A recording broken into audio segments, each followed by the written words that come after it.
Praise lord పిల్లలు, దేవుని కృపను బట్టి మీరందరూ క్షేమంగా ఉన్నారని నేను అనుకుంటున్నాను.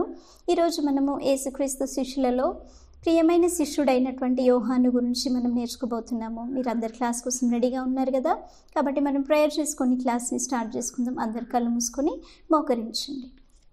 పరిశుద్ధుడా, పరలోకమందున్న మా తండ్రి, మీకు స్తోత్రములు చెల్లిస్తున్నాం నైనా. మరొకసారి ప్రభా, మీరు మాకు ఇచ్చిన సమయానికై ప్రభా మీకు వందనాలు, స్తోత్రములు చెల్లిస్తున్నాం తండ్రి. అవును ప్రభా, మీ ప్రియుడైన శిష్యుడైనటువంటి యోహాను గురించి ప్రభా మేము ధ్యానిస్తుండగా ఈ క్లాస్ అంతటిలో మీ సన్నిధి మాకు తోడుగా ఉంచి ఆయన జీవితం ద్వారా మేము నేర్చుకోవాల్సిన విషయాలను మీ ఆత్మ ద్వారా మీరు మాకు తెలియపరచండి. అతని వల్లే ప్రభా మేమును మీకు ప్రియమైన శిష్యులుగా సిద్ధపడినట్లుగా మీ కృప మాకు దయచేయమని మా తండ్రి యేసుక్రీస్తు అతి పరిశుద్ధమైన నామంలో ప్రార్థించి వేడుకొంచున్నాం తండ్రి, ఆమేన్. ఈరోజు మనం నేర్చుకోబోతున్న లెసన్ అపోస్తలుడైన యోహాను, అపోస్టల్ జాన్. ఈ లెసన్కి సంబంధించిన బైబిల్ పోర్షన్ మత్తయి సువార్త 4వ అధ్యాయము 21-22 వచనాలు, 17వ అధ్యాయం 1వ వచనము, 20వ అధ్యాయము 20 నుంచి 25 వచనాల వరకు, 26వ అధ్యాయము 37వ వచనము, తర్వాత మార్కు సువార్త 1వ అధ్యాయము 16 నుంచి 20 వచనాలు, 29వ వచనము, 3వ అధ్యాయము 13 నుంచి 19 వచనాలు, 5వ అధ్యాయం 37వ వచనము, 10వ అధ్యాయము 35 నుంచి 45 వచనాలు, తర్వాత లూకా సువార్త 5వ అధ్యాయము 1 నుంచి 10 వచనాలు, 9వ అధ్యాయము 49 నుంచి 50 వచనాలు, 53 నుంచి 55 వచనాలు, తర్వాత యోహాను సువార్త 13వ అధ్యాయము 23వ వచనము, 19వ అధ్యాయము 26వ వచనము, 20వ అధ్యాయము 2వ వచనము. ఈ లెసన్కి సంబంధించిన మెమరీ వర్స్ 1వ యోహాను పత్రిక 4వ అధ్యాయము 7 నుంచి 9 వచనాలు. ప్రియులారా, మనము ఒకరినొకడు ప్రేమింతము, ఏలే అనగా ప్రేమ దేవుని మూలముగా కలుగుచున్నది. ప్రేమించు ప్రతివాడును దేవుని మూలముగా పుట్టినవాడై దేవుని ఎరుగును. దేవుడు ప్రేమ స్వరూపి, ప్రేమ లేనివాడు దేవుని ఎరగడు. మనం ఆయన ద్వారా జీవించినట్లు దేవుడు తన అద్వితీయ కుమారుని లోకమునకు పంపెను. దీని వలన దేవుడు మన యందు ఉంచిన ప్రేమ ప్రత్యక్షపరచబడెను. 1 John chapter 4 verse 7-9. Dear friends, let us love one another, for love comes from God. Everyone who loves has been born of God and knows God. Whoever does not love does not know God, because God is love. This is how God showed his love among us. He sent his one and only Son into the world that we might live through him. So అందరూ memory verse note down చేసుకున్నారు కదా. యాక్చువల్గా last lesson మనం అపోస్తుల యొక్క study గురించి, అపోస్తుల యొక్క అధ్యయనం గురించి మనం నేర్చుకున్నాం కదా. అందులో యేసుక్రీస్తు యొక్క 12 శిష్యులు ఎవరు అనే విషయాన్ని మనం నేర్చుకున్నాం. యాక్చువల్గా సంఘం యొక్క హిస్టరీలో, అంటే చర్చ్ హిస్టరీలో అపోస్తుల యొక్క స్థానం అనేది చాలా ప్రాముఖ్యమైన విషయం అన్నమాట. యేసుక్రీస్తు ఈ లోకంలో వచ్చినప్పుడు ఆయన కొరకు శిష్యులను ఏర్పరచుకున్నది కేవలం ఈ లోకంలో ఉన్నప్పుడు ఆయనతో ఉండడానికి మాత్రమే కాదు, కానీ ఆయన మరణించి తిరిగి లేచి పరలోకానికి ఆరోహణమైన తర్వాత ఆయన చిత్తంని వారు ఏ విధంగా నెరవేర్చాలి అనేసి దేవుడు వారి పట్ల ఒక ప్రణాళిక కలిగి ఉన్నాడనమాట. కాబట్టి అపోస్తుల గురించి మనం తెలుసుకోవాల్సిన అవసరత ఎంతైనా ఉందన్నమాట. కాబట్టి వారి గురించి మనం తెలుసుకున్న తర్వాత నెక్స్ట్ మనం అపోస్తులుడైన యోహాను యొక్క విషయం గురించి మనం నేర్చుకుంటాం అన్నమాట. ఇప్పుడు మీకు క్లియర్గా అర్థం కావడానికి ఒక చిన్న ఎగ్జాంపుల్ ద్వారా మనం ఈ విషయాన్ని చూసుకుందాం అనమాట. ఇప్పుడు ఇది ఒక ప్లేన్ గ్రౌండ్ అనుకోండి, ఇక్కడ ఏమీ లేదు, ఒక ఇల్లు కూడా లేదు, ఏమీ లేదనుకోండి.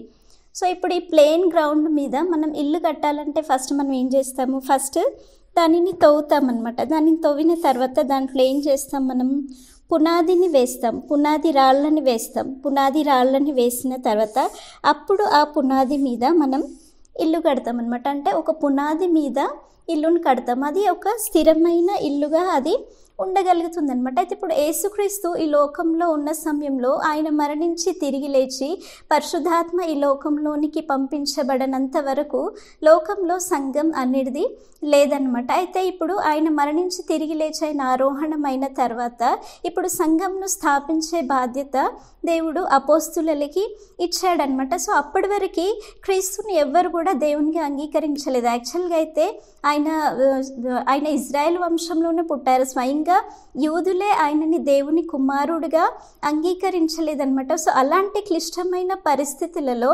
అప్పుడు వారు యేసుక్రీస్తే నిజమైన దేవుడు, ఆయన ద్వారానే రక్షణ మార్గం ఉంది, ఆయన మరణించి తిరిగి లేచినటువంటి, మరణాన్ని జయించినటువంటి నిజమైన దేవుడు అని ఇప్పుడు స్థాపించవలసిన బాధ్యత ఎవరి మీద మోపబడి ఉంది, ఆయన శిష్యులైన అపోస్తుల మీద మోపబడింది అనమాట. సో ఇప్పుడు ఈ లోకంలో సంఘం లేదు కదా, సంఘం లేదు. సో ఇప్పుడు వారు సంఘాన్ని కట్టాలంటే ఫస్ట్ వాళ్ళు ఏం చేయాలి, వాళ్ళు పునాదిని వేయాలి. పునాదిని ఏ విధంగా వేస్తారు? క్రీస్తు అనే పునాది, ముఖ్యమైన మూలరాయి ఎవరు? క్రీస్తు. సో క్రీస్తు అనే పునాదిని వేసి క్రీస్తు మీద వారు సంఘాన్ని కట్టవలసిన బాధ్యత ఇక్కడ అపోస్తులైన శిష్యులకి ఇవ్వబడింది అనమాట. సో ఇప్పుడు వాళ్ళు ఏం చేయాలి? క్రీస్తే నిజమైన దేవుడని వారు స్థాపించాలి. ఆయన ద్వారా రక్షణ మార్గం ఉంది, ఆయనే నిజమైన అద్వితీయుడైన దేవుని కుమారుడని లోకానికి తెలియపరచవలసిన బాధ్యత దేవుడు ప్రభువైన యేసుక్రీస్తు శిష్యులకి అందించి వెళ్ళాడు. సో వారు ఆ విధంగానే వారు పరిశుద్ధాత్మ చేత నింపబడిన తర్వాత క్రీస్తుని ముఖ్యమైన వ్యక్తిగా, ముఖ్యమైన మూలరాయిగా వేసి సంఘం యొక్క ఉపదేశాన్ని ఈ లోకంలో వారు అనుగ్రహించి సంఘాన్ని వారు అక్కడ నుండి స్థాపించడం మొదలైంది. సో అప్పటి వరకు లేని సంఘంని ఇప్పుడు వారు కట్టాలి అంటే అది చిన్న మామూలు విషయం కాదు కదా, అది ఎంతో ప్రయాసతో కూడింది, ఎంతో విలువ చెల్లించవలసిన విషయం కదా. సో వారు శిష్యులైన వారు ఏం చేశారు? యేసుక్రీస్తు యొక్క 12 శిష్యులు కూడా అనేక దేశాలకి వారు చెదిరిపోయి క్రీస్తే నిజమైన దేవుడు అనేసి వారు ఆ పునాదిని వేసి ఆ పునాది మీద నిజమైన సంఘాన్ని వారు కట్టడం ప్రారంభించారు. సో శిష్యులను ఈ విధంగా దేవుడు అపోస్తులుగా సిద్ధపరిచి వారికి అధికారం ఇచ్చి సర్వలోకంలోకి వెళ్ళి సర్వ సృష్టికి సువార్త ప్రకటించి తన సంఘంను కట్టడానికి, దానిని సిద్ధపరచడానికి దేవుడు వారికి ఆ అధికారం ఇచ్చి పంపించారు. సో అపోస్తులైన వారు సంఘంలో ఒక మెయిన్ పర్సన్గా, అంటే యేసుక్రీస్తు యొక్క శిష్యులు ఒక ఇంపార్టెంట్ పర్సన్స్గా దేవుడు అక్కడ వారిని తన చేతిలో వాడుకున్నాడు అనమాట. సో ఈ విధంగా వాడబడిన శిష్యుల్లో మనం ఇప్పుడు ముఖ్యంగా నేర్చుకోబోతున్న శిష్యుడైన అపోస్తులుడు ఎవరంటే అపోస్తులుడైన యోహాన్ అనమాట. సో మనకి తెలుసు కదా, లాస్ట్ లెసన్లో మనం విన్నాం యేసుక్రీస్తుకి 12 మంది శిష్యులు ఉన్నారు. ఆ 12 మంది శిష్యులలో ఆయనకి ప్రియమైన శిష్యులు పేతురు, యాకోబు, యోహాను. సో ఈ పేతురు, యాకోబు, యోహానులో ఈ ముగ్గురిలో కూడా యేసుక్రీస్తు అధికంగా ప్రేమించిన శిష్యుడు. బైబిల్లో కొన్ని చోట్ల ఆయన గురించి రాయబడి ఉంటుంది అనమాట. యేసు ద్వారా ప్రేమించబడిన శిష్యుడు యోహాను అని రాయబడి ఉంటుంది అనమాట. ఇంకా శిష్యులందరిలో కూడా ఈయన అందరికంటే చిన్న వయసు గలవాడనమాట. 12 మంది శిష్యులలో ఈయన అందరికంటే కూడా చిన్నవాడనమాట. సో ఈ అపోస్తులుడైన యోహానుని దేవుడు ఏ విధంగా వాడుకున్నాడు, ఎందుకు యేసుక్రీస్తుకి ఆయన ప్రియమైన శిష్యుడు అనే విషయాలని ఈ లెసన్లో మనం నేర్చుకోబోతున్నాం అనమాట. సో కాబట్టి మీరందరూ క్లాస్ని చాలా శ్రద్ధగా, చాలా జాగ్రత్తగా వినాలి. అయితే అపోస్తులుడైన యోహాను యొక్క బయోడేటా మనం చూస్తే అతని తల్లిదండ్రులు ఎవరంటే జబెదయి ఇంకా సలోమి అనమాట. ఆయన జన్మించిన స్థలము బెత్సైదా, అంటే గలిలయ ప్రాంతంలో ఉన్నటువంటి బెత్సైదా ప్రాంతంలో ఆయన జన్మించాడు. ఆయన వృత్తిపరంగా ఆయన చేపలు పట్టేవాడంటే ఒక జాలరి అనమాట. అతనికి సహోదరుడు యాకోబు ఉన్నాడనమాట. సో ఈ యాకోబు కూడా యాక్చువల్గా యేసుక్రీస్తుకి ఆయన హతసాక్షిగా, ఫస్ట్ హతసాక్షి శిష్యులలో యాకోబు అనమాట. అతని గురించి మనం ముందు లెసన్స్లో నేర్చుకుంటాం అనమాట. సో ఇప్పుడు యోహాను యొక్క మాటకి అర్థం ఏంటంటే గాడ్ ఈజ్ మెర్సిఫుల్, అంటే దేవుడు కృపగలిగిన వాడు అనేసి అనమాట. సో ఇప్పుడు ఈ లెసన్ని మనం డీటెయిల్గా ఇప్పుడు ఒక్కొక్క పాయింట్గా మనం చూసుకుందాం. గలిలయ సముద్రం యొక్క తీర ప్రాంతాలలో పడమర వైపు బెత్సైదా అనే గ్రామం ఉందన్నమాట. ఈ బెత్సైదా అనే గ్రామంలో జబెదయి అని ఒక వ్యక్తి ఉండేవాడనమాట. ఈయన చాలా ధనవంతుడు అనమాట. ఈయనకి అనేక మంది జీతగాళ్ళు ఉన్నారు, అనేక దోణులు అంటే పడవలు, బోట్స్ ఉన్నాయన్నమాట, అనేకమైనటువంటి వలలు కూడా అతనికి ఉన్నాయి. ఈయన జబులూను గోత్రానికి చెందినవాడు. ఇప్పుడు ఇజ్రాయెల్ ప్రజల్లో 12 గోత్రాలు ఉన్నాయి కదా, ఈ 12 గోత్రములలో జబులూను గోత్రం ఒక గోత్రం అనమాట. ఈ గోత్రానికి చెందినవాడే జబెదయి అనమాట. జబెదయి యొక్క భార్య ఎవరంటే సలోమి. సలోమి అనే మాట సొలొమోను అనే పదంకి అది ఫెమినైన్ జెండర్, అంటే స్త్రీలింగం అనమాట. అయితే ఈ సలోమికి ఇంకా జబెదయికి యాకోబు ఇంకా యోహాను అనే కుమారులు ఉన్నారనమాట. యాక్చువల్గా ఇక్కడ మనం కొన్ని మీనింగ్స్ కూడా చూసుకోవాల్సి ఉంది. ఇప్పుడు బెత్సైదా అంటే ద హౌస్ ఆఫ్ ఫిషింగ్, అంటే చేపలు పట్టే ఇల్లు. జబెదయి అనే మాటకి అర్థం ఏంటంటే గాడ్స్ గిఫ్ట్, అంటే దేవుని బహుమానం. ఇంకా సలోమి అనే మాటకి అర్థం ఏంటంటే లవింగ్ పీస్, అంటే సమాధానమును ప్రేమించువారు అనేసి అనమాట. సో వీరిద్దరు కుమారులు యాకోబు, యోహాను, వీరిద్దరు కూడా యాక్చువల్గా మనం శిష్యుల పేర్లలో విన్నాం కదా, జబెదయి కుమారులు యాకోబు, యోహాను అనేసి. సో వీరిద్దరు కూడా ఏంటంటే దేవుని విషయంలో వారు మంచి రోషం కలిగిన వారు అన్నమాట. ఇంకా వారి యొక్క తల్లిదండ్రుల యొక్క భద్రతలో ఇంకా దేవుని భయంలో వారు పెరిగిన వారు అనమాట. అయితే బాప్తిజమం ఇచ్చి యోహాను ఎప్పుడైతే దేవుని రాజ్యం గురించి అయినా ప్రకటించడం మొదలు పెట్టారో వారు దేవుని విషయంలో వారు రోషం కలిగిన వారు ఏంటంటే వారు మొట్టమొదటిగా బాప్తిజమం ఇచ్చి యోహానికి శిష్యులుగా మారారనమాట. అయితే ఎప్పుడైతే బాప్తిజమం ఇచ్చి యోహాను యేసుక్రీస్తుని ఈ లోకానికి పరిచయం చేశాడంటే దేవుని గొర్రెపిల్లగా ఆయన వారికి పరిచయం చేసిన సమయంలో ఈ యాకోబు యోహాను ఇద్దరు కూడా అప్పటి నుంచి యేసుక్రీస్తుని వెంబడించడం మొదలు పెట్టారంటే వారు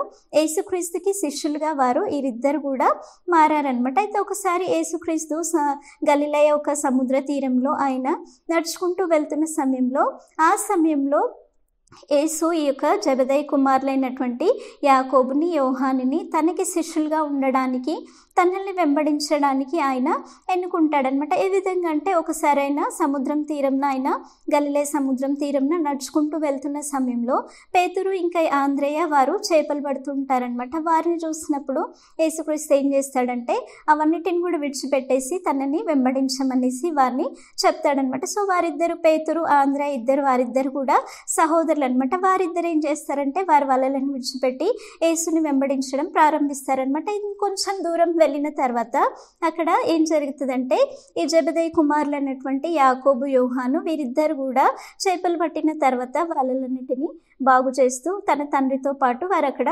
కూర్చొని ఉంటారనమాట. ఆ విధంగా కూర్చున్న సమయంలో వారిని చూసిన యేసుక్రీస్తు తన ప్రణాళిక చొప్పున వారిని పిలుచుకుంటాడు. ఎందుకంటే తన పని నిమిత్తము వారిని ఎన్నుకోవడం ఆయన చిత్తమైంది కాబట్టి వారిని చూసినప్పుడు వారి దేవుని పని కొరకు వారు వాడబడడానికి యోగ్యులుగా ఆయనకి కనిపించారు కాబట్టి వారిని ఏం చేస్తాడంటే ఆయన వారిని పిలుస్తాడు. తనని వెంబడించమని పిలిచినప్పుడు వారు ఏం చేస్తారంటే తన తండ్రిని జీతగాన్ల దగ్గర వదిలేసి ఇంకా ఆ వలలను ఆ యొక్క దోణలన్నిటిని విడిచిపెట్టేసి యేసుని వెంబడించడం వాళ్ళు ప్రారంభిస్తారనమాట. సో వీరిద్దరికి కూడా యేసుక్రీస్తు ఏమని పేరు పెడతాడంటే బోయనెర్గేసు అంటే ఉరుమడి వారు అనేసి అర్థం అనమాట. అంటే ద సన్స్ ఆఫ్ థండర్ అనమాట. అంటే ఎందుకు యేసు ఆ విధంగా వారికి అలాంటి పేరు పెట్టారంటే యాక్చువల్గా వారు దేవుని విషయంలో మంచి రోషం కలిగిన వారు, వారి అంతరంగంలో దేవుని విషయంలో వారు మంచి మంట కలిగిన వారు అనమాట. కాబట్టి యేసు వారికి ఆ విధంగా బోయనెర్గేసు అనేసి పేరు పెడతారంటే ఉరుమడి వారు అనేసి ఆ విధంగా పేరునిస్తాడనమాట. సో కొన్ని ఇన్సిడెంట్స్ కూడా వారి విషయంలో బైబిల్లో రాయబడి ఉన్ననమాట. అంటే ఎక్కడెక్కడ వారు దేవుని విషయంలో వారు యేసు విషయంలో రోషం కలిగిన వారు అనేసి కొన్ని సంఘటనల ద్వారా మనకి అర్థమవుతుందనమాట. అంటే నిజంగానే వారు దేవుని విషయంలో మంచి రోషం కలిగిన వారు, మంచి పౌరుషం కలిగిన వారు అనేసి మనకు అర్థమవుతుంది అనమాట. ఒక సంఘటన మనం చూస్తే యాక్చువల్గా ఒకసారి సమరయ పట్టణం వారు ఏం చేస్తారంటే యేసుని తమ గ్రామంలోనికి అంగీకరించారనమాట. అప్పుడు వీరిద్దరికి కూడా యాకోబు యోహాన్కి ఇద్దరికి కూడా చాలా కోపం వస్తుంది అనమాట. వాళ్ళు రోషంతో యేసుక్రీస్తుతో ఏమని చెప్తారంటే ప్రభా పైనుంచి అగ్ని దిగేసి వచ్చి వీరిని నాశనం చేయడానికి ఆజ్ఞ ఇవ్వడం నీకు ఇష్టమేనా అనేసి వారు అంటారనమాట. అంటే యేసుక్రీస్తుని వారు అంగీకరించినందుకు వారికి చాలా కోపం వచ్చి రోషంగా ఆ మాట చెప్తారనమాట. చెప్పినప్పుడు యేసుక్రీస్తు వారిని గద్దిస్తాడనమాట. ఇంకొక సంఘటనలో కూడా వారు దేవుని విషయంలో వారు ప్రేమ కలిగిన వారు, రోషం కలిగిన వారని తెలుస్తుంది అనమాట. అది ఎక్కడంటే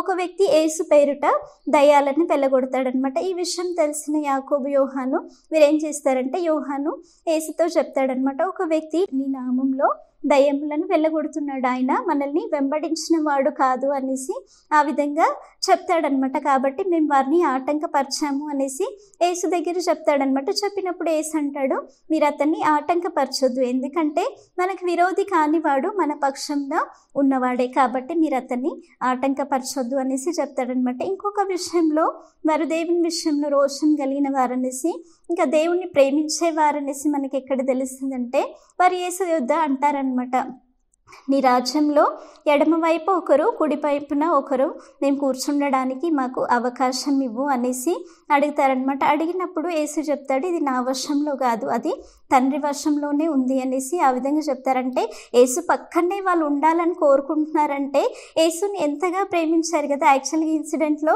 వారు ఎంత స్వార్థంగా ఆలోచించారు అని అనిపిస్తుంది. కానీ యాక్చువల్గా వారు ఇంటర్నల్గా చూస్తే వారు దేవుని విషయంలో ఒక ప్రేమ కలిగిన వారిగా వారు అక్కడ కనబడుతున్నారు అనమాట. సో ఈ విధంగా చూస్తే యాకోబు యోహాను వీరిద్దరు కూడా ఏమంటే వారు దేవుని గురించి రోషం కలిగిన వారు, దేవుణ్ణి ప్రేమించేవారు, ఇంకా ఎల్లప్పుడూ దేవునితో నమ్మకంగా నడుస్తున్న వారిగా కనబడతారనమాట. అయితే వీరిద్దరిలో ఎక్కువగా ఇప్పుడు మనం చెప్పుకుంటున్నది ఎవరిని? యోహాను గురించి మనం చెప్పుకుంటున్నాం. సో ఇప్పుడు యోహాను యేసుక్రీస్తు యొక్క ప్రియమైన శిష్యుడిగా మనకి బైబిల్లో కనబడుతుంది అనమాట. యోహాను పత్రికలో కొన్ని చోట్ల రాయబడుతుంది అనమాట. యేసు ద్వారా ప్రేమించబడిన శిష్యుడైనటువంటి యోహాను. యాక్చువల్గా యేసు ద్వారా ఆయన ప్రేమించబడ్డాడు. ముగ్గురు శిష్యులలో పేతురు, యాకోబు, యోహానులో ఎక్కువగా యేసు ప్రేమించిన శిష్యుడు యోహాన్గా చెప్పబడుతుంది అనమాట. సో కొన్ని సంఘటనల్లో కొన్ని ముఖ్యమైన సంఘటనల్లో యోహాను ఎక్కడెక్కడ ఉన్నాడు, ఎందుకు ప్రియమైన శిష్యుడిగా మనకి ఎలా అర్థమవుతుంది అనేసి కొన్ని సంఘటనల్లో మనం చూస్తామన్నమాట. యాక్చువల్గా ఆ సంఘటనలు ఏంటి అనేసి ఒక్కొక్కటిగా ఇప్పుడు మనం చూసుకుంటాం. యాక్చువల్గా ఇప్పుడు శిష్యులు యేసు ప్రభుని వెంబడిస్తున్న తొలి దినాల్లో వెంటనే వారు తమ చేపలు పట్టే పనిని వారు విడిచిపెట్టలేదన్నమాట. యాక్చువల్గా ఆయనను వెంబడిస్తున్న తొలి దినాల్లో కూడా వారు చేపలు పట్టేవారు అనమాట. ఒకరోజు ఏం జరుగుతుందంటే వారు రాత్రంతా చేపలు పడతారు. వారికి ఏమి కూడా చేపలు దొరకవు అనమాట. ఉదయం లేచి వారు తమ వలలను బాగు చేసుకుంటూ ఉంటారనమాట. ఆ సమయంలో యేసుక్రీస్తు అక్కడికి వచ్చి జనసమూహంకి బోధించడానికి సీమోను యొక్క దోణిని తీసుకొని దానిని కొంచెం లోతుకి నడిపించి అక్కడ కూర్చొని జనసమూహంకి ఆయన బోధిస్తాడనమాట. ఆ విధంగా బోధించడం అయిపోయిన తర్వాత సీమోన్తో యేసుప్రభు ఏమని చెప్తాడంటే, సీమోను నువ్వు లోతుగా వెళ్ళి కొంచెం వల వేయి అనేసి ఆ విధంగా చెప్తాడనమాట. అప్పుడు పేతురు అంటాడు, రాత్రంతా మేము వల వేసాం ప్రభు, మాకు ఏ చేపలు కూడా దొరకలేదు, కాకపోతే ఇప్పుడు నీ మాట చొప్పున మేము వల వేస్తాము అనేసి వాళ్ళు లోతుగా వెళ్ళి యేసు చెప్పిన మాట ప్రకారంగా వారు వల వేస్తారనమాట. వల వేసినప్పుడు వారికి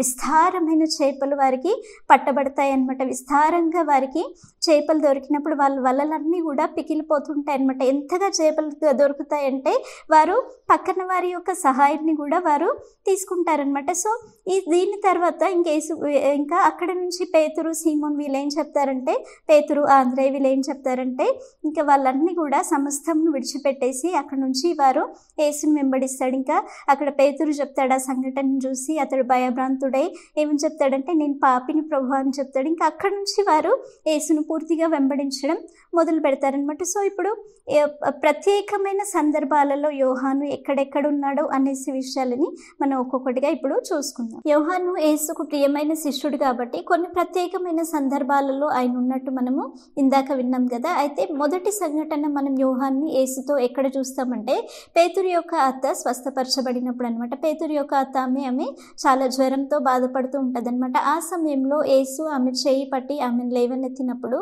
ఆమె జ్వరం నుండి స్వస్థత పొందుకొని ఇంకా వారికి ఉపచారం చేయడం ఆమె స్టార్ట్ చేస్తుంది అనమాట. ఈ సంఘటనలో యోహాన్ని మనం యేసుతో పాటు చూస్తాం అనమాట. ఇంకా సెకండ్ సంఘటనలో మనం యోహాన్ని ఎక్కడ చూస్తామంటే, యేసుక్రీస్తు యాయేరు కుమార్తెని ఆమెని మరణం నుండి లేవనెత్తినప్పుడు, అంటే చనిపోయిన యాయేరు కుమార్తెని యేసు బ్రతికించిన సమయంలో ఆ సమయంలో యోహాను యేసుతో ఉంటాడనమాట. యాక్చువల్గా ఈ యాయేరు ఎవరంటే సమాజపు మందిరం యొక్క అధికారి అనమాట.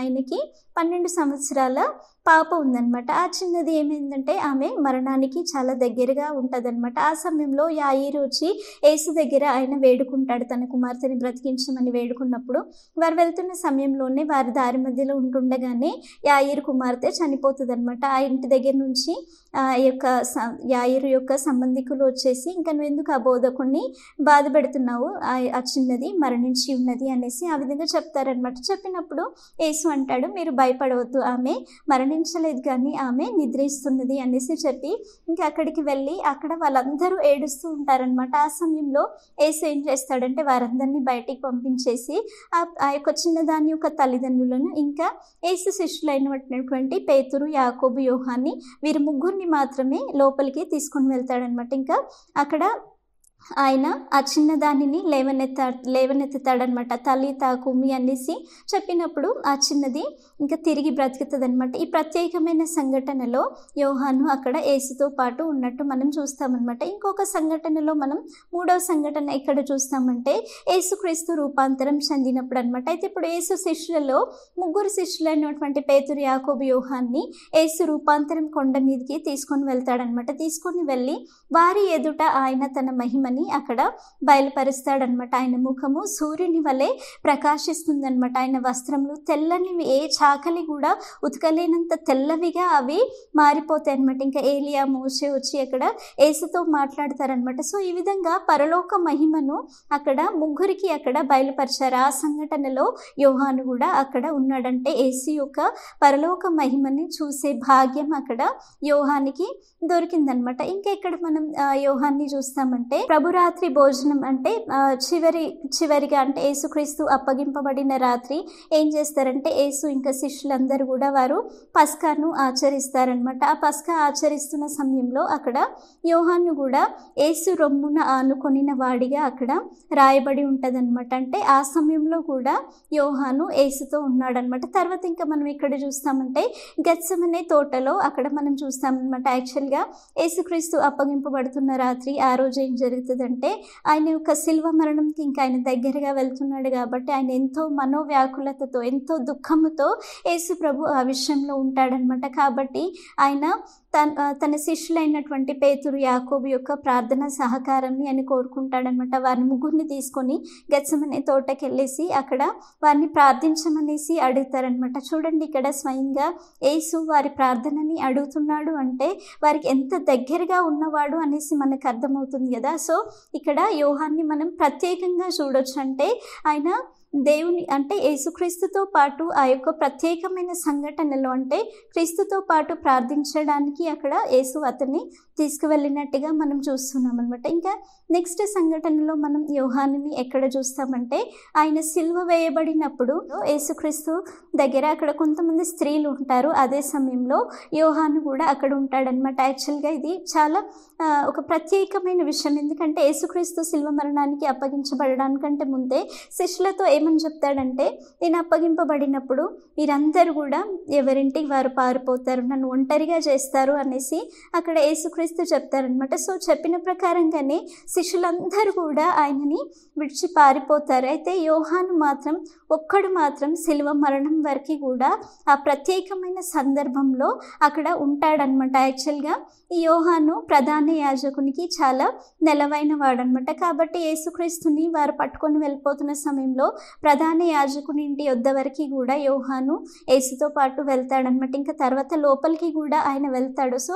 సిలువ వేయబడిన సమయంలో కూడా ఆయన అక్కడ ఉంటాడనమాట. అక్కడ ఉంటున్న సమయంలో యేసు ఏమని చెప్తాడంటే, మరియాని చూసి, తన తల్లి అయిన మరియాని చూసి ఈయన నీ కుమారుడు అనేసి చెప్తాడనమాట. ఇంకా తర్వాత ఇంకా యోహాన్ని చూసి ఆమెని తల్లి అనేసి చెప్తాడంటే అక్కడ మరియ యొక్క బాధ్యతని తన శిష్యుడైన యోహానికి అక్కడ అప్పగించాడు యేసు. అప్పటి నుంచి యాక్చువల్గా మరియా యొక్క బాధ్యతని యోహానే తీసుకుంటాడనమాట. ఇంకొక సంఘటనలో మనం యోహాన్ని ఎక్కడ చూస్తామన్నమాట, యేసుక్రీస్తు మరణించి పునరుద్ధానుడై తిరిగి లేచిన తర్వాత విషయంలో మనం చూస్తామన్నమాట. ఆయన మరణించి పునరుద్ధానుడై తిరిగి లేచిన తర్వాత ఫస్ట్ సమాధి దగ్గరికి వెళ్ళేది ఎవరు? మరియా వెళ్తుందని మనకి ముందు తెలిసిన విషయమే కదా. సో మరియా వెళ్ళి అక్కడ చూసినప్పుడు యేసు దేహం కనిపించినప్పుడు ఆమె చాలా భయపడిపోతే ఎవరో ఆ దేహాన్ని ఎత్తుకొని వెళ్ళిపోయారు అనేసి ఆమె పరిగెత్తుకొని వెళ్ళి అక్కడ శిష్యులకి చెప్తుంది అనమాట, యేసు యొక్క దేహము అక్కడ లేదు, ఎవరో ఆయనని తీసుకొని వెళ్ళిపోయారు అనేసి ఆ విధంగా చెప్తుంది అనమాట. ఆ సంఘటన విన్న వెంటనే మొట్టమొదటిగా పేతురు, యోహాను ఇద్దరు కూడా చాలా స్పీడ్గా అక్కడ నుంచి పరిగెత్తుకొని వెళ్ళిపోతాడు. పేతురు కంటే కూడా ఎక్కువగా యోహాను చాలా స్పీడ్గా వెళ్ళిపోతాడనమాట. వెళ్ళి చూసినప్పుడు అక్కడ యేసు యొక్క దేహం ఉండదంటే పునరుద్ధాన సమయంలో కూడా యోహాను అక్కడ ఉన్నట్టు మనకి కనబడుతుంది అనమాట. ఇంకా అదే సమయంలో ఇంకా యేసుక్రీస్తు మరణించి తిరిగి లేచిన తర్వాత శిష్యులందరూ కూడా ఎంతో నిరాశతో ఉండి వారు చేపలు పడుతూ ఉంటారనమాట. అక్కడ యేసుక్రీస్తు వారి మధ్యలో ప్రత్యక్షం అవుతాడనమాట. ఆ సమయంలో కూడా యోహాను ఉంటున్నట్టు మనకి కనబడుతుంది. సో ఈ ప్రత్యేకమైన సంఘటనలలో యోహానుని మనం యేసుతో పాటు చూస్తున్నామంటే దాని అర్థం ఏంటి? యోహాను యేసుకు ప్రియమైన శిష్యుడిగా ఉన్నాడు కాబట్టి ఇలాంటి ప్రత్యేకమైన సందర్భాలలో యోహానుని యేసు తనతో పాటు ఉంచుకున్నాడు అనమాట. సో ఇప్పుడు ఈ శిష్యుడిని శిష్యుణ్ణి యేసు ఏ విధంగా వాడుకోబోతున్నాడు, దేవుడు అతనిని తన చేతిలో ఏ విధంగా వాడుకున్నాడు అన్న విషయాలని మనం సెకండ్ పార్ట్లో చూస్తామన్నమాట. ఎందుకంటే మనం ఇంకా యేసుక్రీస్తు మరణించి తిరిగి లేచి వెళ్ళిపోయిన తర్వాత పరిశుద్ధాత్మ గురించిన వాగ్దానం ఆయన ఇస్తాడు కాబట్టి మేడగదిలో వారందరు శిష్యులందరూ కూడా పరిశుద్ధాత్మ కొరకు కనిపెట్టుకొని ఉంటారు.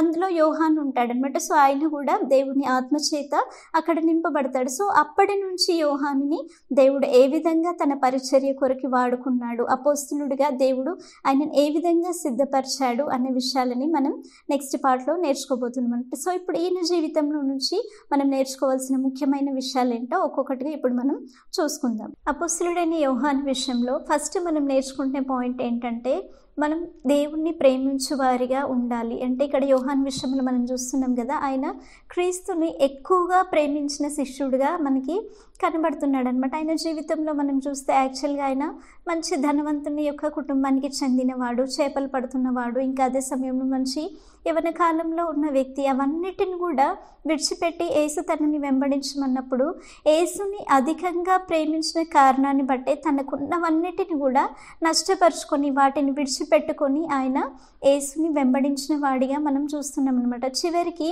ఆయన తన ప్రాణంని కూడా ఆయన లెక్క చేయలేదు. ఎందుకంటే యేసుక్రీస్తు యొక్క శిలువ మరణం సమయంలో శిష్యులందరూ ఆయనను విడిచి వెళ్ళిపోయినప్పటికీ కూడా యోహాను మాత్రం అయ్యో నేను యేసు శిష్యుడని కదా, నేను యేసు శిష్యుడని అని తెలిస్తే అందరు నన్ను ఏం చేస్తారో, నన్ను చంపేస్తారో ఏంటో అనేసి అలా ఆయన భయపడలేదు. కానీ క్రీస్తు యొక్క మరణ గడియ యొక్క సమయంలో కూడా ఆయన అక్కడ ఉన్నవాడిగా మనకి కనబడుతున్నాడు. ఆ గడియలో కూడా ఆయన అక్కడ యేసుకి దగ్గరలో అతను ఉన్నవాడిగా మనకి కనబడుతున్నాడు అనమాట. అంటే ఆయన తన ప్రాణం కంటే కూడా ఎక్కువగా యేసుని ప్రేమించిన వాడిగా మనం కనబడుతున్నాడు. సో ఇప్పుడు మనం కూడా ఏ విధంగా ఉండాలి, మనం క్రీస్తుని ప్రేమించే వారిగా ఉండాలి. ఎందుకు మనం ఆయనని ప్రేమించాలి?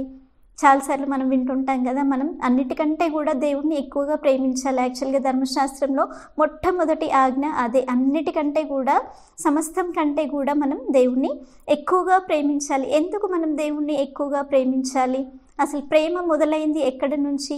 దేవుని మూలంగానే ప్రేమ కలిగింది. మనం ఇందాక మెమరీ వర్స్లో విన్నాం కదా, దేవుని మూలంగా ప్రేమ కలిగింది. యాక్చువల్గా దేవుని నుండే ఆ ప్రేమ కలిగింది. ఎలా మనం చూస్తున్నాము, మొట్టమొదటిగా దేవుడు మానవుని సృజించినప్పుడు ఏదో కాలక్షేపానికి మానవుని సృజించాడా? కాదు కదా, ఆయన ప్రేమను కలిగి మానవుని సృజించాడు. ఎంత ప్రేమించాడంటే తన మహిమని ఇచ్చాడు, తన పోలికని ఇచ్చాడు, మహిమా ప్రభావములను ఆయనకి ధరింపజేశాడు. ఆయనను ప్రేమించిన కారణాన్ని బట్టే పశుపక్షాదుల మీద ఆయనకి అధికారం ఇచ్చాడు. దేవుని కంటే కూడా కొంచెం తక్కువ వానిగా చేశాడు. ఇంకా ఎంత ప్రేమించాడంటే ఆ మానవుడు పాపంలో నశించిపోయి నరకానికి వెళ్ళడం ఇష్టం లేక తన మహిమని ఇచ్చిన దేవుడు అదే సమయంలో ఇంకా దేవుని దగ్గర ఏముంది, తన అద్వితీయ కుమారుడు ఒక్కడే ఉన్నాడు. ఆ కుమారుని కూడా మనల్ని ప్రేమించిన కారణాన్ని బట్టి ఆయనని ఇచ్చాడు. అంటే ఇక్కడ దేవుని ప్రేమ ఎంత గొప్పది అనేది అక్కడ మనకి వెల్లడిపరచబడుతుంది కదా. ఇంకా క్రీస్తు కూడా మనల్ని ఎంతగా ప్రేమించాడు, ఆయన తనకంటే కూడా మనల్ని ఎక్కువగా ప్రేమించాడు. తన్ను తాను ఆయన మరణానికి అప్పగించుకున్నాడు. కాబట్టి మనం ఏ విధంగా ఉండాలి? క్రీస్తుని ప్రేమించే వారిగా ఉండాలంటే దేవుడు మనల్ని ప్రేమించిన కారణాన్ని బట్టి మనం ఆయన్ని ప్రేమించాలి. మనం ఆయనని ప్రేమించాలంటే మొట్టమొదటిగా ఆయన యొక్క శిల్వ దర్శనం మన హృదయంలో మనకి ప్రకాశింపబడాలి. ఇప్పుడు మనం ఎంతగా ప్రేమిస్తే ఆయన కొరడా దెబ్బలు, ఉమ్ములు, ముళ్ళ కిరీటము, ఆయన ఇంకా అంత ఘోరమైన మరణాన్ని పొందుకున్నాడు. ఆ ఘోరమైన మరణాన్ని పొందుకున్న యేసుని, శిల్వలో వేలాడుతున్న ఆ యేసుని చూసినప్పుడు మనకి ఆయనని ప్రేమించాలన్న కోరిక కలుగుతుందా లేదా? తప్పకుండా కలుగుతుంది. ఎందుకంటే నా కొరకే కదా ప్రభువా నువ్వు ఇవన్నీ సహించావు అనేసి నిజంగా ఆయన మీద ఒక గొప్ప ప్రేమ మనకి కలుగుతుందనమాట. కాబట్టి మనం ఎలా ప్రేమించాలి? మనకున్న వాటికంటే కూడా, మనకి కలిగిన వాటికంటే కూడా, చివరికి మన ప్రాణం కంటే ఎక్కువగా కూడా ప్రేమించాలి. కాబట్టి మనం ఇంకా జనరల్గా చూస్తాం కదా, లోకంలో చూస్తుంటాం, ఎవరు ఎక్కువగా ప్రేమిస్తారు? చాలా క్లోజ్ ఫ్రెండ్స్ని ఎక్కువగా ప్రేమిస్తారు కదా. అయితే యేసుక్రీస్తు ఏమని చెప్పాడు?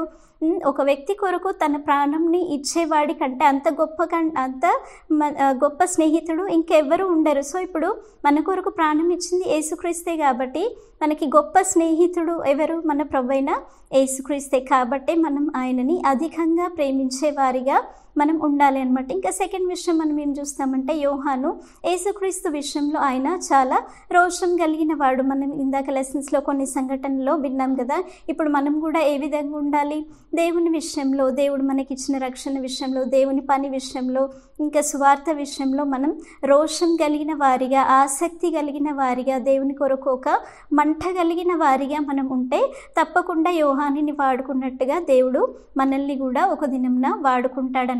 మనం ఎప్పుడు లేజీగా ఉండడం కాదు, కానీ మంచి జీలస్ పర్సన్స్గా మనం ఉండాలి అనమాట. ఇంకా థర్డ్ విషయం మనం ఏం చూస్తామంటే, యోహాను ఏసు రొమ్మున ఆనుకున్న వాడిగా మనం చూస్తున్నాం అనమాట. ఇప్పుడు ఏసు రొమ్మున ఆనుకొనిన వాడు అంటే leaning on the chest of Jesus అంటే ఏంటి అంటే, రొమ్మున ఆనుకొనిన వాడు అంటే ఎవరు? చాలా సమీపంగా ఉన్నవాడు, అంటే యేసుక్రీస్తుకి చాలా దగ్గరగా ఉన్నవాడు. యేసుని ఎంతో ప్రేమించి ఇంకా ఎప్పుడు ఆయనతోనే ఉండాలి అనేసి ఆశ కలిగి, ఆసక్తి కలిగి, ఎల్లప్పుడూ ఆయనకి సమీపంగా ఉన్నవాడనమాట. ఇప్పుడు అదేవిధంగా మనం కూడా ఎలా ఉండాలి? మనం యేసుక్రీస్తులో మనం ఆయనని ఆనుకొనిన వారిగా ఉండాలి అనమాట. ఇప్పుడు చూడండి, ఇప్పుడు సపోజ్ ఇప్పుడు ఈ పెన్ ఉంది, ఈ పెన్ ఇది ఏమైంది? ఈ చేయిలో ఆనుకొని ఉందనమాట. ఇప్పుడు ఈ చెయ్యి ఉంది, ఇప్పుడు ఈ చెయ్యి ఏంటి? ఇప్పుడు ఇది పెన్ ఇక్కడ ఆనుకొని ఉంది కాబట్టి దీనిని ఈ చేతి నుంచి వేరు చేయగలుగుతుందా?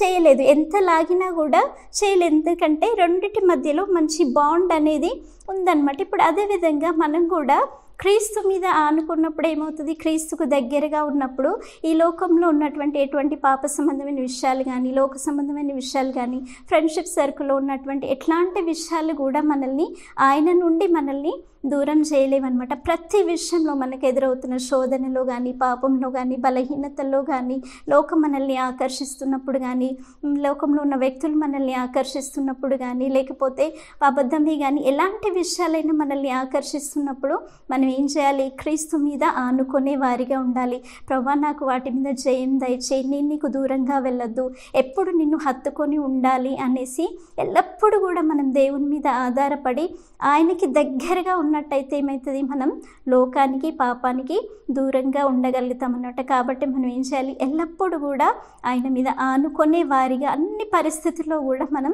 ఆయన మీద ఆనుకునే వారిగా మనం ఉండాలన్నమాట. ఇంకా లాస్ట్ విషయం మనం ఏం చూస్తాము?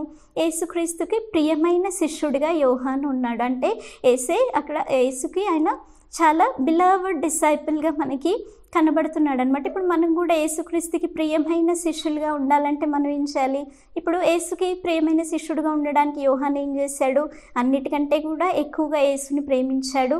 తన చిత్తాన్ని విడిచిపెట్టేసి దేవుని చిత్తానికి లోబడి యేసుని వెంబడించాడు కదా. ఇప్పుడు మనం కూడా క్రీస్తుకి ప్రియమైన శిష్యులుగా ఉండాలంటే ఏం చేయాలి? మనం కూడా మనకున్న వాటినన్నిటిని కూడా నష్టపరుచుకోవాలంటే అన్నిటికంటే ఎక్కువగా మనం క్రీస్తుని ప్రేమించాలి. చివరికి మన ప్రాణములను కంటే కూడా ఎక్కువగా మనం క్రీస్తుని ప్రేమించి వాటన్నిటినీ నష్టపరుచుకొని అన్ని పరిస్థితుల్లో కూడా యేసుని వెంబడించే బిడ్డలుగా మనం ఉండాలి. ఆయన చిత్తాన్ని చేసేవారిగా ఉన్నప్పుడు ఏమవుతుందంటే మనం కూడా ఆయనకి ప్రియమైన శిష్యులుగా మనం ఉండగలుగుతాం అనమాట. కాబట్టి పాయింట్స్ అని మీకు అర్థమైంది కదా. ఈ విధంగా మనం క్రీస్తుకు సమీపంగా ఉంటూ ఆయన శిష్యుడిగా మార్చబడుతూ ఆయనను వెంబడించే బిడ్డలుగా మనం సిద్ధపడదాం. కాబట్టి మనం ప్రేయర్ చేసుకొని క్లాస్ని ముగించుకుందాం. అందరు కళ్ళు మూసుకొని మోకరించండి. పరిశుద్ధుడా, పరలోకమందున్న మా తండ్రి, మీకు స్తోత్రములు చెల్లిస్తున్నాం నైనా. ఇప్పటివరకు మీ కృప చేత మమ్మల్ని నడిపించిన దేవా, మీకు స్తోత్రములు చెల్లిస్తున్నాం నైనా. అవును ప్రభువా, యోహాను జీవితం ద్వారా మీరు మాట్లాడి ఉన్నారు ప్రభువా. అవును తండ్రి, ఆయన అన్నిటికంటే కూడా ఎక్కువగా మిమ్మల్ని ప్రేమించి మీ కొరకు రోషం కలిగిన వాడిగా జీవిస్తూ మీ రొమ్మున ఆనుకొనిన వాడిగా ఉండి మీకు ప్రియమైన శిష్యుడిగా ఆయన మార్చబడి ఉన్నాడు ప్రభువా. తన ప్రాణం కంటే ఎక్కువగా కూడా మిమ్మల్ని ప్రేమించిన వాడిగా నిలబడినాడు ప్రభువా. మేమును మా జీవితంలోనైనా మాకున్న వాటికంటేను, మా ప్రాణం కంటేను అన్నిటికంటే ఎక్కువగా మిమ్మల్ని ప్రేమించడానికి నైనా ఎల్లవేళలా ప్రభువా మీ రొమ్మున ఆనుకొని వారిగా ఉంటూ, లోకానికి దూరంగా ఉంటూ, మీకు సమీపస్తులుగా దగ్గరగా ఉంటూ ప్రభువా ఈ లోకాన్ని జయిస్తూనైనా మీకు యొక్క చిత్తంలో మేము నడవడానికి మీకు ప్రియమైన శిష్యులుగా మేము సిద్ధపడినట్లుగా మీరు మమ్మల్ని సిద్ధపరచండి దేవా. మీ ఆత్మ ద్వారా మీరే మమ్మల్ని సిద్ధపరుస్తూ నడిపించండి. మీ కృప దయచేయమని మా తండ్రి ప్రభువైన యేసుక్రీస్తు అతి పరిశుద్ధమైన నామంలో ప్రార్థించి వేడుకొంచున్నాం తండ్రి. ఆమేన్.